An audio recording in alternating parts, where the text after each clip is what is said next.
Did you put some writing on there? You did? Short update lang. We're here in sa venue and already 4:45. So, nakasakit ko si Neil Gaiman. So, mamaya, mababa na siya. So, ngayon for the show, I don't know. magic si Eric Mana. Something like, this is all I can, I don't know.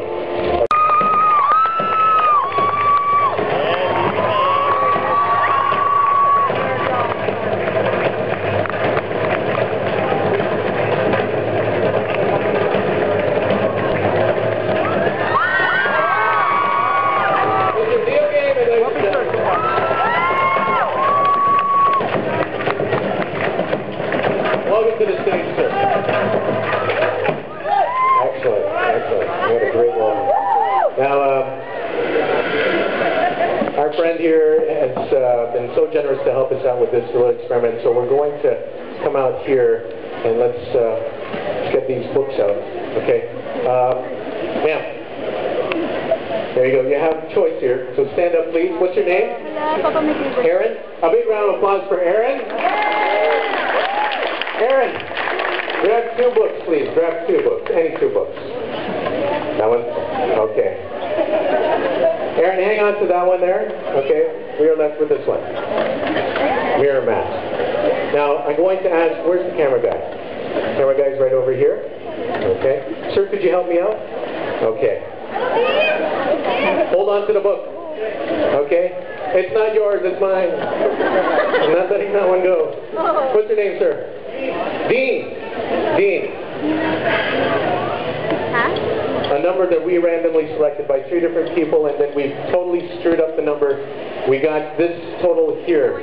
From, what's your name, sir? Mike. Mike added the numbers up. We totaled 1,089. But the 3 most important is the first 3. 108. Sir, can you turn to page 108, please? Already impressed.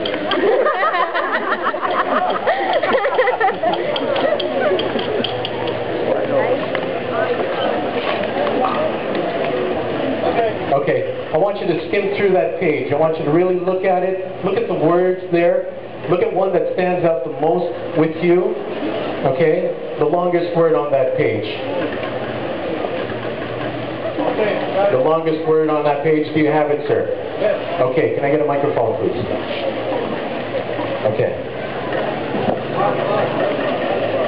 Sir, can you tell everyone what that word is? The longest word on that page. The longest word on page 108 of the Mirror Mask book is quintessentially. Quintessentially. Show the camera. Show the camera. Take a look. Everyone take a look on the big screen. Okay? Study that page there. There it is, quintessentially. Mr. Neil Gaiman has been standing here so nicely to wait for this. Quintessentially. How did we know? Let's take a look. Quintessentially.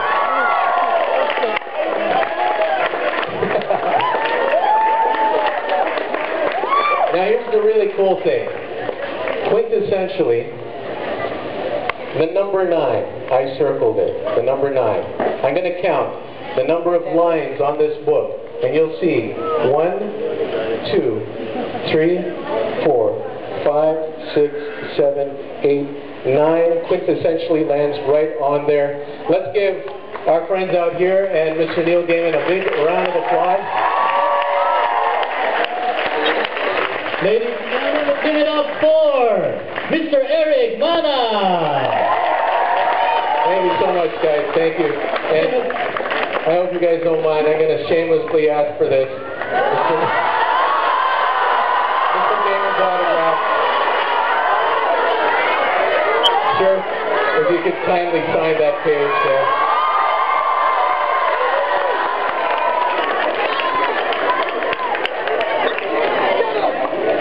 Mga kaibigan, wala kaming choice. Performers, ha? Once again, Mr. Eric Mana. Thank you so much, guys. And of course, ladies and gentlemen, the man you came to see, Mr. Neil Gaiman. Hello, Neil. Welcome, welcome. Thank you. Hey, it's wonderful to be here. Wonderful, wonderful. What did you think of your entrance by Eric? I think that is what the great thing for me about coming to the Philippines is people always ask, what was the strangest thing that has happened to you in the Philippines? Today's answer, when they were asking me upstairs and I was being interviewed, was yesterday during the book signing that I did in Subic, where somebody named Jason had written in through my frequently asked questions line on my website and said, I want to propose marriage to my girlfriend. Would you mind writing, Maui, will you marry Jason, in her book? When I put it in front of her. Did you do it? So of course I did it. So Maui and Jason got to that point in the line and I wrote, Maui, will you marry Jason, and handed it to, I did a Sandman drawing first, and then I wrote, Maui, will you marry Jason? And I handed it to her, and she looked very baffled at first, as if possibly I was the one proposing marriage. And then she figured out the word Jason was attached to it, and by that point she had a Jason down on his knees pulling out a ring. So that was yesterday's strangest thing that has ever happened. I'm assuming she said yes. She did. She did. Okay. I was really rather worried she'd say no, but no, she did say so that was yesterday. Today's most peculiar thing is definitely coming on, holding the word quintessentially. Right. In the middle of a typhoon that is not quite here yet. In the middle of a not yet quite arrived typhoon. Thank goodness. Thank goodness. And of course Neil is here because we are launching today the Expeditions book, which is an anthology of last year's winner. Yeah, 13 comic copy. And the prose copy. And of course, at the second half of our program, we are having the second Graphic Fiction Award. Could you tell us, Neil, why you're so involved in these awards? How many of you were here at the Rockwell event last year? Okay. So, I should have recognized that from the yelling. So when I came out here about 2.5 years ago, and one of the first things I had to do, more or less on getting off the plane, was judge an arts competition. And I was astonished by how good the art was. And then I kept going around and talking to people and meeting people, and I got astonished at how smart everybody was, how keen they were, how really clued up on science fiction and fantasy and horror they were, on how much science fiction, fantasy and horror was part of the walk on the west of society here, how well they understood it, and nobody seemed to be writing it. There wasn't really a tradition of Filipino fantasy and Filipino horror, despite the fact we've got the richest and coolest folklore in the world. And you do. And you have such amazingly talented people who, and when I grew up, when I was about 14, the best artists in American comics were Filipinos.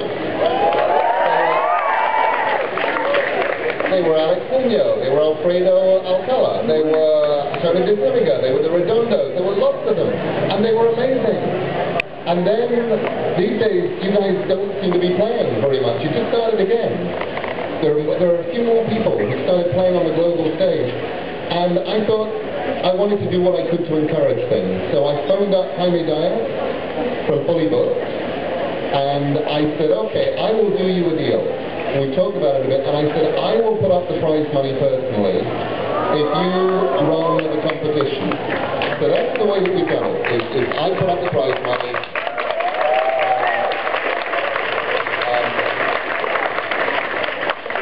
Honestly, putting up the prize money is the easy bit. And then the judges, they really have the hard bit, because they have to organize it and they have to run it. And about a year ago, the first round winners were announced. And now we're a year later, I've written an introduction, and we have a collection, we have 2 collections of the winners, so you can actually read them. And it has the winners, and it has some other good stuff in there that didn't quite get good enough to be runner-up or winners. And what we're going to do later on today is we'll announce the winners of this year's competition. And we'll also talk, actually I may as well mention it now. We're going to go into year 3. And we're going to do the competition for year 3. And the quality of the prose entries I actually thought was better than year 1. We actually had better writers, or better writing, than we did in year 1. The comics entries weren't actually as good.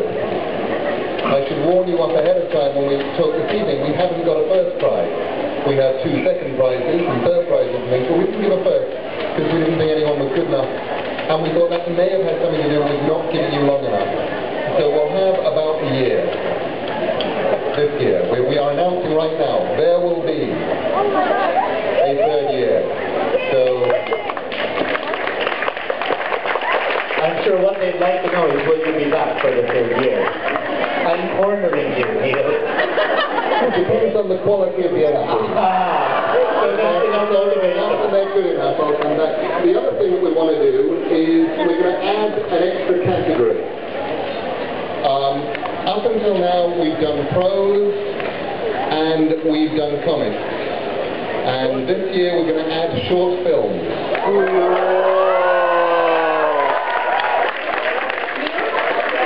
Maybe for the benefit of the people who intend to join this year, how would you describe or define Filipino unrealism? Well, I think Filipino unrealism was really just, it began as a comment by me after reading about one of the things that was great about coming out to the Philippines is if you come to the Philippines, people give you things. And they give you really cool things that you've never encountered before, if you're me, including calamansi juice. And strange little wooden carvings with enormous penises.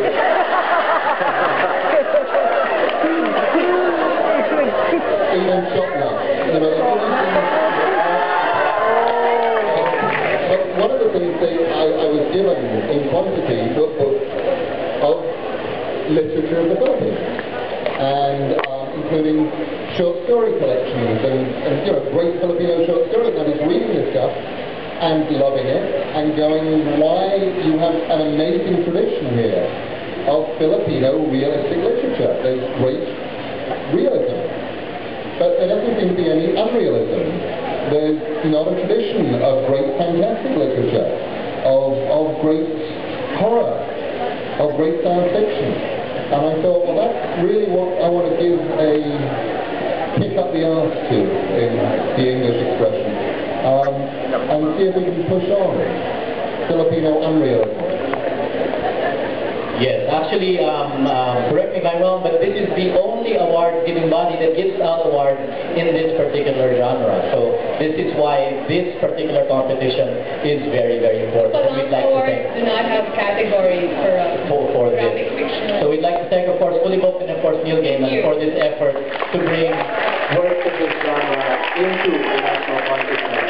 Now, we have limited time, and I'd like to keep repeating the fact that we will not have book signing today. Except by me. Except by me. I will autograph the books for you on behalf of Neil, okay? I will sign it Neil Galuman. Okay. I will do the photo ops as well, but we do have... It wasn't planned. And I think, being a father is great because I have been stealing stuff from my kids now for over 20 years. How many books have I stolen from you? Many. I would say you steal from me. You stole from me maybe 3. Yep. Goldfish book? That was you? Mike looked up at me one day and he was really grumpy because I told he was much smaller. And I had told him to do something terrible, like go to bed or tidy his room. And he looked up at me. Do you remember what it was he said? I assume it had something to do with heaven. It was. He looked up at me, he was very grumpy, and he said, I wish I didn't have a dad. And then he said, I wish I had And then he stopped and thought, because what else can you have? And then he said, I wish I had goldfish. And he went out, and I thought, that's brilliant, I'll steal that. And I did. And I wrote the whole book. And I went to college, so it worked out. And I stole Wolves from the Wolves from Maddie, who woke up and said that she said, Dad, I went up, she was meant to be in bed, and she was crying, and I went in and I said, what's the matter? And she said, there are wolves living in the walls of our house, and they came out, and they took the house over. And I said, well, I think you had a bad dream. She said, I can show you the place in the wallpaper they came out from. And I thought, there we go. And I said, and one day we'll put that into college with it. So, I mean, the true answer is, you feel, Thank you.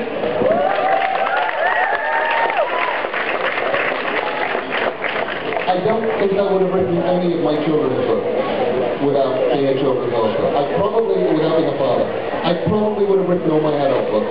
But the children's books, including the Graveyard book. I mean, the Graveyard book, which is the one that I'm writing currently. Together with me is one of the greatest writers in the world right now. I just don't think it gets better than that.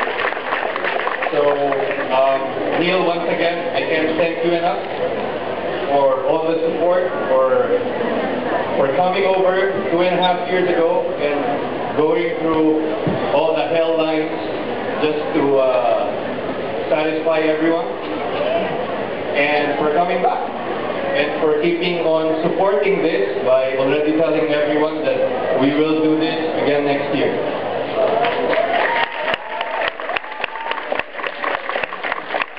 Having said that, there are a lot of people as well involved, people who don't get acknowledged, and I want to acknowledge these people right now who worked very hard to make this happen.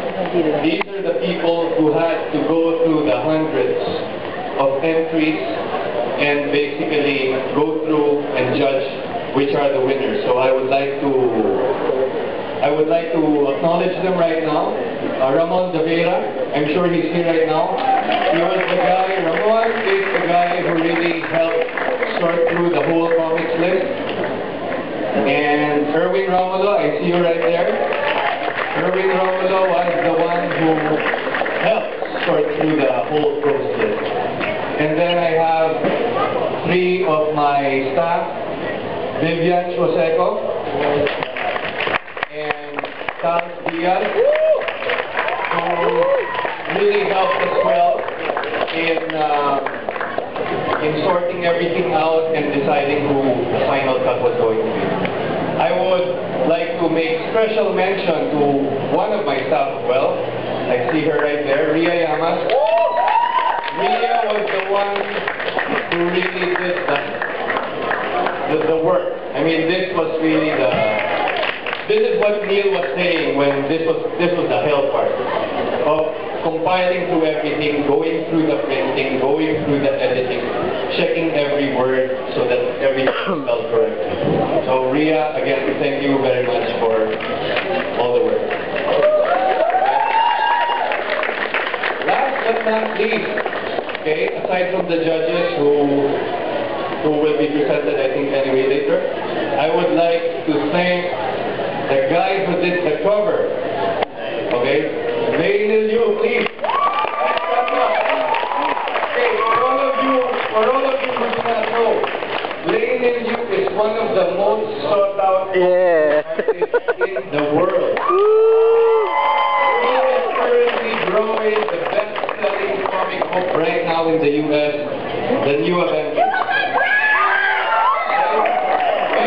If you still do not know him, by next year you will, because if any one of you has read Civil War, the biggest comic book next year is going to be called Secret Invasion, and he is the guy drawing it. So we should all be as Filipinos very, very proud. We have one of the best right here. So again, thank you all for coming. I I believe you already know that the books are available. Unfortunately,